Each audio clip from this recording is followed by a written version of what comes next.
A local doctor and a Fullerton resident, and as the mother of 2 children in Fullerton schools, I would like to thank you for your commitment to and work on behalf of our city. Fullerton is a wonderful place to live, and you have much to be proud of in steering our community, and I thank you. And I have to say, I've never been as proud of Fullerton as I am tonight.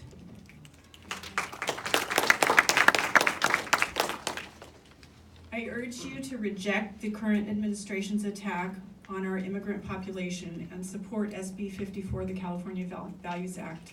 And I will try to summarize a little bit, and I understand what you're saying, and I'll just say where I agree. And one thing I really agree with strongly is one of the first speakers who said that he saw an alarming parallel with 1930s Germany.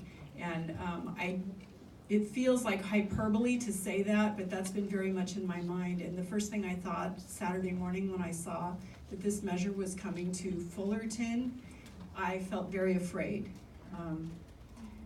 The current attempt to divide our communities using tactics of hate and fear has no place in our precious United States, which is built on fairness, tolerance, and welcoming immigrants from around the world, and it certainly has no place in Fullerton.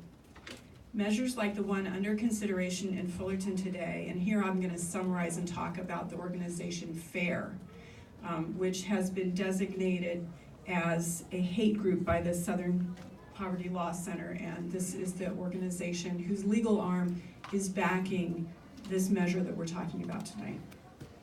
Undocumented immigrants in our society need to be treated in a manner consistent with American values of justice and respect for human life.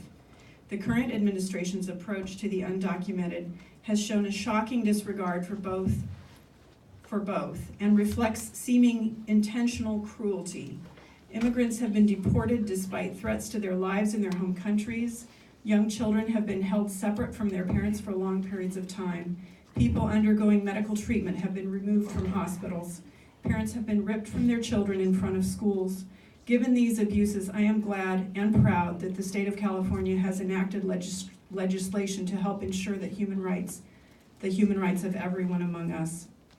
The argument for this, that our safety is compromised by SB 54 is unfounded, and I think that's been well spoken of tonight.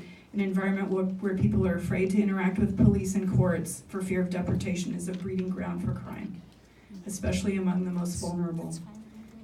And I will mention and not read the passage in Leviticus where the Bible instructs us on our duties to immigrants.